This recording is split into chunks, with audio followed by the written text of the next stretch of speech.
Bonjour. Aujourd'hui, effectivement, ma communication s'intitule Passage interdit, le Montréal d'hiver nucléaire. Et sans surprise, je vous parle de la série Hiver nucléaire de la BDiste CAB. Donc, c'est une série qui a été publiée en 3 tomes chez Front Froid entre 2014 et 2018. À noter que le premier tome a d'abord été publié sous forme de webcomic. Donc, la série Hiver nucléaire m'a semblé un objet vraiment intéressant pour ce colloque, parce qu'elle trace un portrait tout particulier de la métropole. Donc, dans le cadre de mon postdoctorat, ce que je fais, c'est que j'étudie les représentations de Montréal de 2000 à aujourd'hui.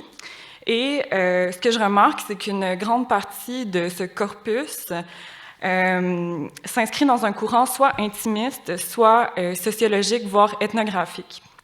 Donc, dans ces bandes dessinées, la ville se voit souvent remodelée par les souvenirs et la mélancolie des personnages vis-à-vis Montréal ou vis-à-vis plutôt un quartier qu'ils et elles ont habité. Donc, dans ces œuvres, finalement, la ville conserve presque tous ses repères historiques, sociaux, architecturaux. Puis quand je parle de ces œuvres-là, je pense notamment à des bandes dessinées comme Lachine Beach de Skip Jensen, comme Myland de Michel Hellman, comme Chronique du Centre-Sud de Richard Suicide. D'ailleurs, il y avait une activité avec Richard Suicide hier soir. Ou plus récemment, au Petit astronaute de Jean-Paul Hyde. Et donc, avec Hiver nucléaire, on est un peu ailleurs, en fait vraiment ailleurs. Et l'univers dystopique proposé par CAB m'a donc semblé un objet parfait pour parler de l'ébranlement des fondations de la ville. Donc, je vous propose un petit résumé pour celles et ceux qui n'auraient pas eu la chance de lire la série. Donc, il y a une centrale nucléaire située dans l'est de la ville de Montréal qui a explosé, comme on l'apprend dès les premières pages de la série. Et on l'apprend par l'entremise des journaux que Flavie, la protagoniste, utilise pour calfeutrer les fenêtres de son appartement. Donc, la case que vous voyez sur la diapositive, c'est vraiment une case d'exposition, finalement, du monde dans lequel on est catapulté en tant que lectrice et lecteur. En gros titre, on peut à la fois lire la une du Journal de Montréal contemporaine de l'explosion, donc Accident à Gentilly 3, et la une de Gazette, qui souligne le 72e mois d'hiver en continu. Parce qu'en fait, si l'explosion a déjà lieu, l'explosion de la centrale s'est déroulée il y a 10 ans au moment du début du récit, les conséquences de cet accident se font encore ressentir. Donc, il y a un hiver perpétuel qui s'est abattu sur l'île de Montréal. Donc, on est maintenant en 2030, au début du récit, et depuis près d'une décennie, les habitants et les habitantes de la ville vivent dans l'attente de la prochaine bordée de neige. C'est un peu infernal si on essaie de se remettre dans cet esprit-là.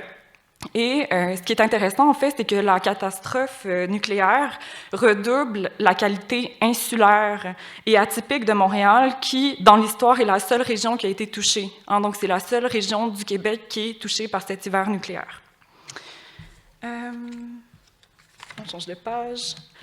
Donc, dans un renversement de la tonalité angoissante ou pessimiste à laquelle on pourrait s'attendre d'une dystopie nucléaire et écologique dans lequel qui a finalement changé durablement la vie des Montréalais et des Montréalaises, la série de CAB propose plutôt un triptyque basé sur l'humour, et c'est ça qui m'a intéressée.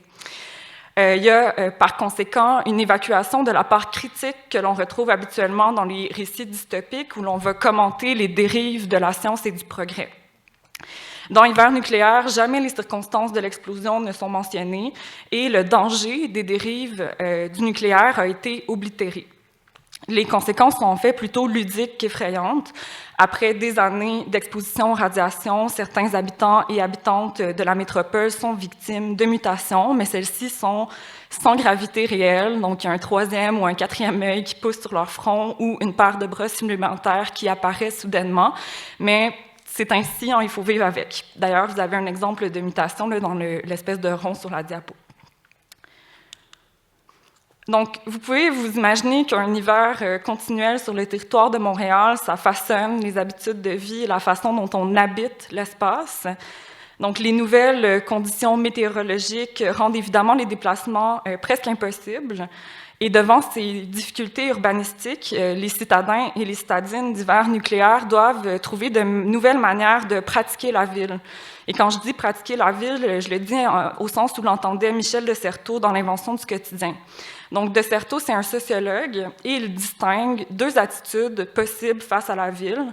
Premièrement, celle des urbanistes qui planifient logiquement l'organisation de l'espace urbain, et l'attitude, au contraire, deuxièmement, des habitants, des marcheurs de la ville qui, par leur existence, par leur expérience, redessinent et remodèlent l'espace en empruntant des chemins qui n'avaient pas été prévus par la vision panoptique, la vision par-dessus, qu'ont les urbanistes. Et donc, pour de Certeau, il y a un contraste super fort entre le voir l'ensemble que permet, par exemple, la carte, qui est un outil théorique pour penser l'espace, et l'expérience frontale qu'on a avec un lieu, avec un territoire, qu'on ne peut pas appréhender de haut, parce qu'on vit dedans.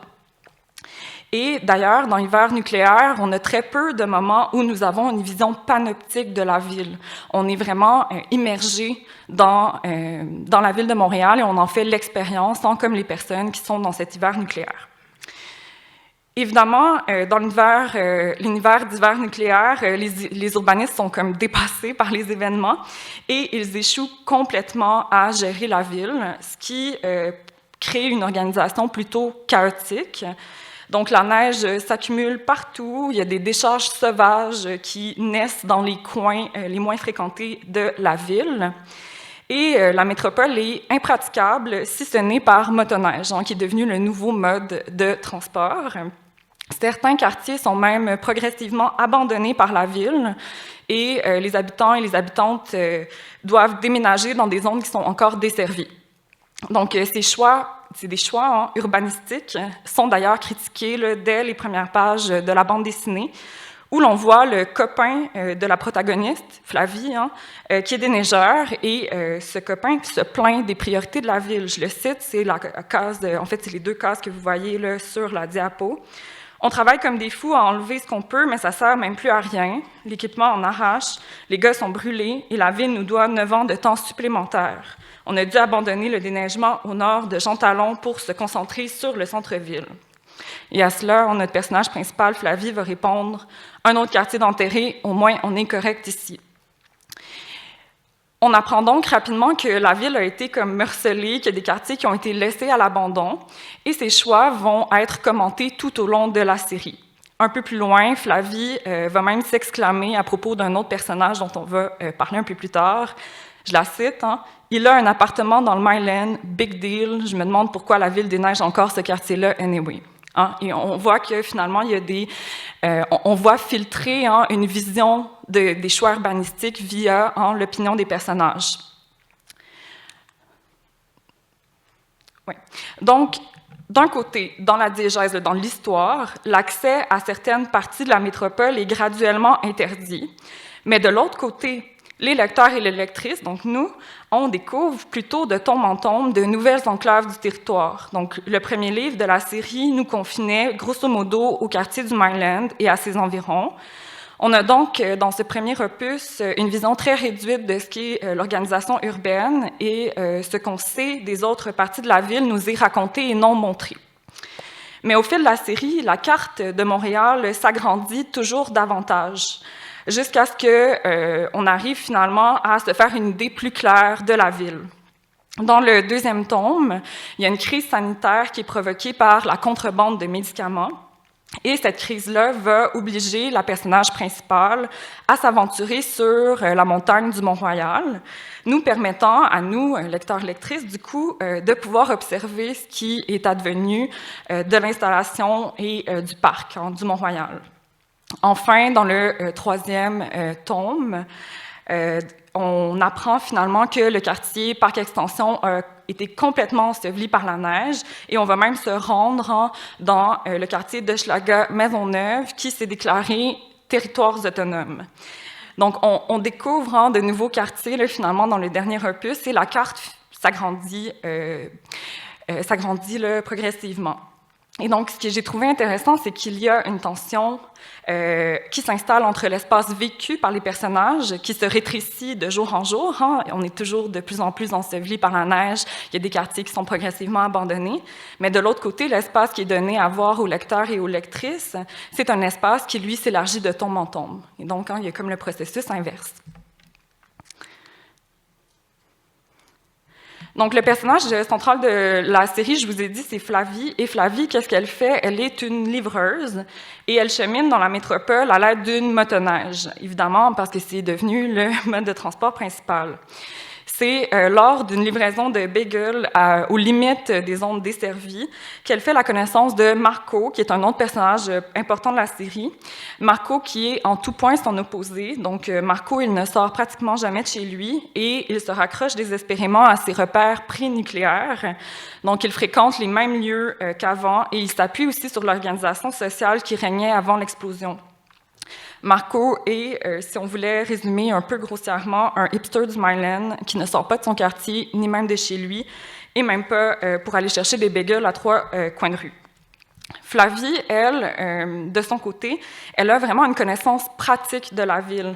Donc, elle sait par où passer, par exemple, lorsqu'il y a des embouteillages, et elle est la seule livreuse qui ose finalement s'aventurer en dehors du périmètre déneigé par la ville. C'est aussi sa connaissance de la ville qui va lui permettre de survivre aux tempêtes de neige en évitant de se faire écraser par les flocons géants qui tombent occasionnellement sur la métropole.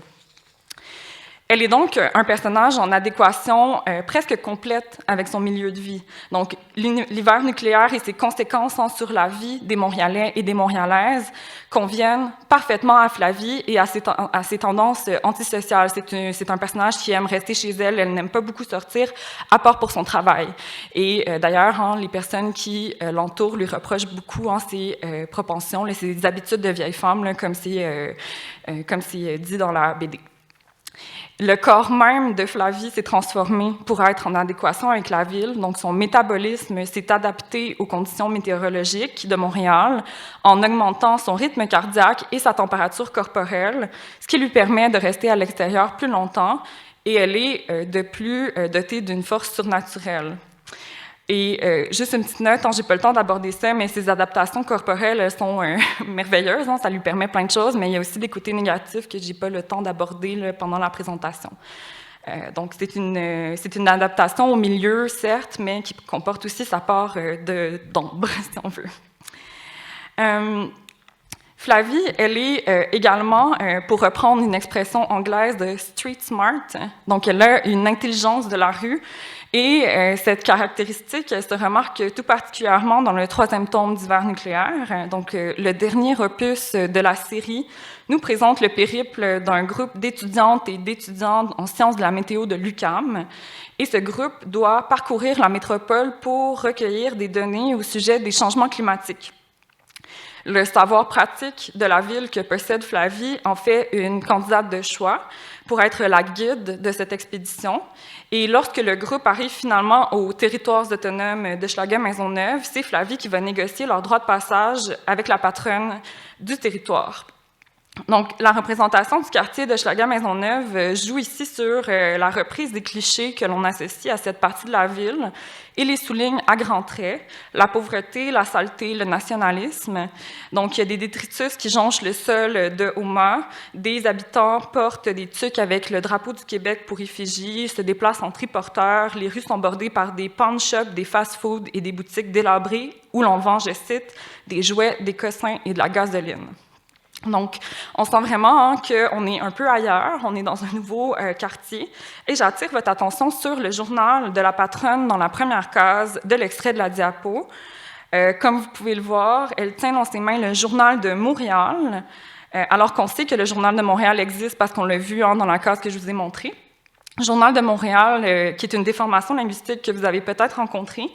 Une déformation linguistique qui est très péjorative pour nommer le média d'information que l'on connaît et qui est utilisée aussi pour montrer la distance qu'on veut prendre avec l'objet. Lorsqu'elle s'adresse à la patronne, Flavie reprend d'ailleurs le sociolecte du quartier, c'est-à-dire le langage utilisé par les habitants et les habitantes des territoires autonomes de Schlag. Je la cite, « Je guide une gang de cerveaux de l'UQAM pour un projet de science et ça nous a menés sur les territoires autonomes de Schlag. » Donc, la périphrase « gang de cerveaux de l'UQAM » est utilisée d'une part pour diminuer l'importance de l'expédition, mais aussi pour faire en sorte d'être bien comprise par la patronne. Et l'élision du « A » final dans Schlag montre que Flavie n'est pas une étrangère, qu'elle sait parler la langue du quartier. Enfin, lorsqu'elle ne parvient pas à convaincre la patronne, Flavie se résout à troquer avec elle, donc à marchander en dehors du système monétaire en place. On peut donc conclure qu'il y a tout de même un enjeu de classe qui se joue ici. La représentation d'un Montréal post-apocalyptique, c'est aussi l'occasion pour Cab de jouer à la fois sur le familier et l'étranger, de déconstruire le regard que l'on pose sur la métropole. On circule ainsi dans les vestiges d'une organisation urbaine immédiatement reconnaissable, mais où une inquiétante étrangeté est venue s'immiscer.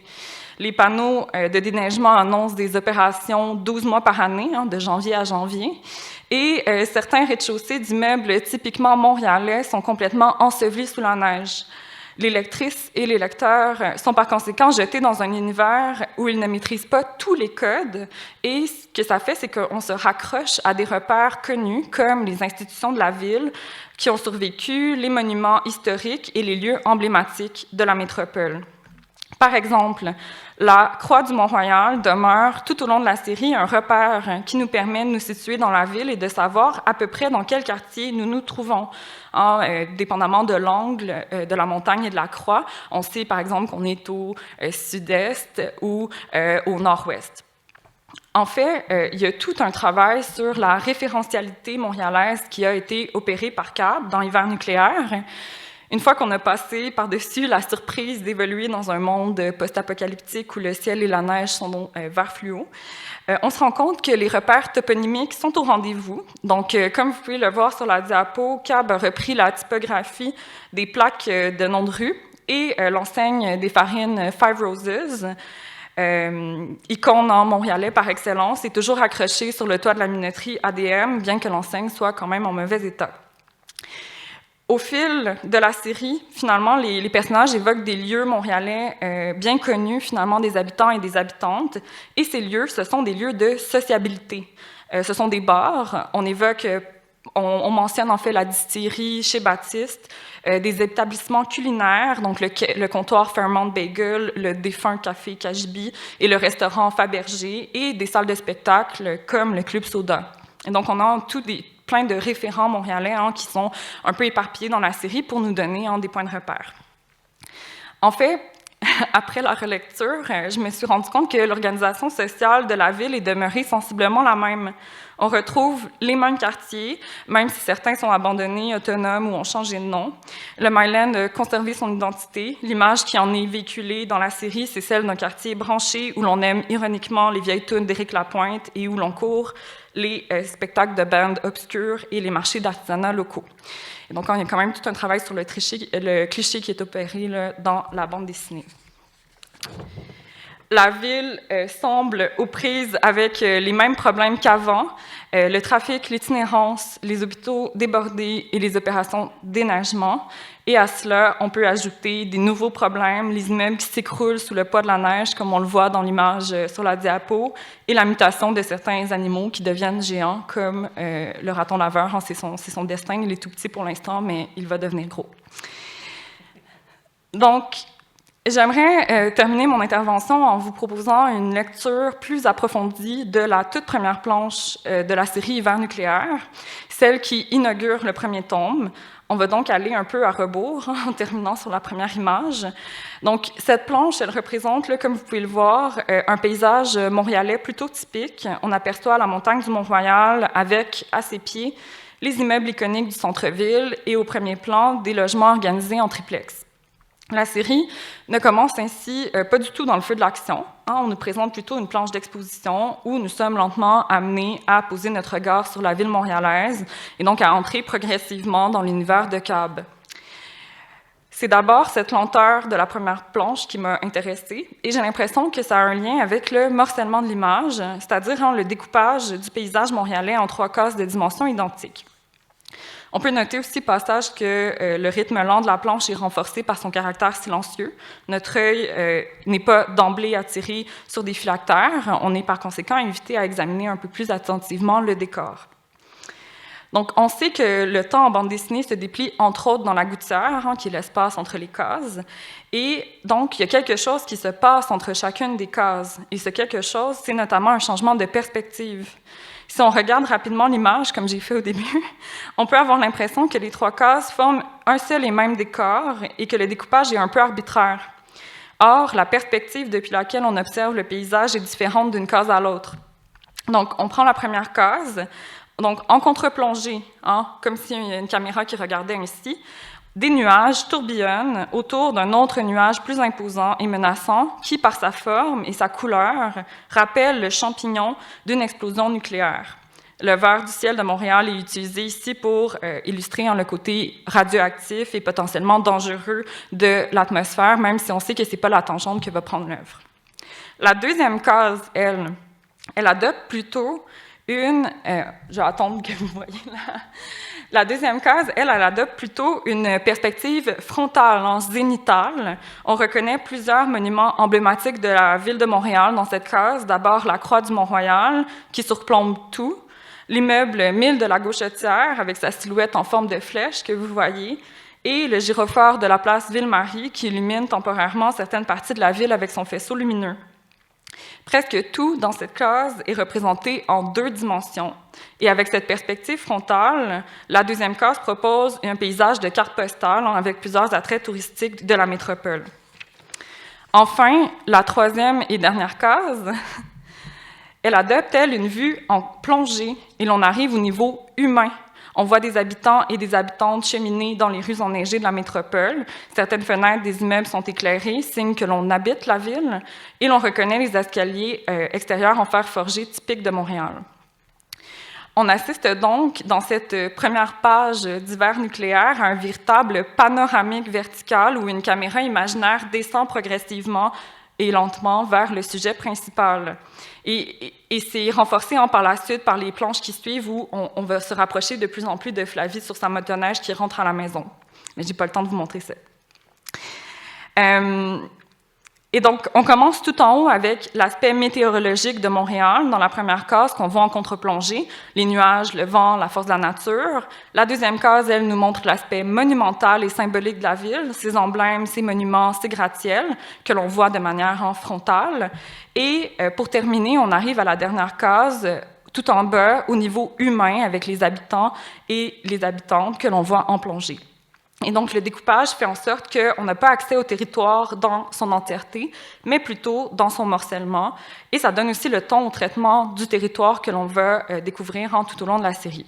Et là, j'arrive à ma conclusion qui est vraiment rapide, parce que je sais que le temps file. Donc, pour conclure, en fait, quand j'ai terminé de rédiger mon intervention la semaine dernière, je me suis rendu compte au final que c'était un peu ironique de venir vous parler d'une œuvre comme Hiver nucléaire dans un colloque intitulé « Faire trembler les fondations » parce que la série de Cab n'ébranle au final pas grand-chose. Et c'est ça, en partie, qui fait l'humour de la série.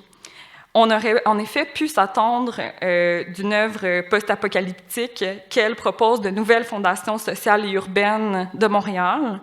Or, même l'apocalypse ne semble pas en mesure de brasser les cartes du cliché sur la ville et de modifier quoi que ce soit. Donc, les ratons laveurs demeurent un fléau, même s'ils sont plus gros. Les hipsters du Myland continuent d'acheter leurs bagels au Fairmount et on peut toujours savourer un smoked meat chez Schwartz. Merci.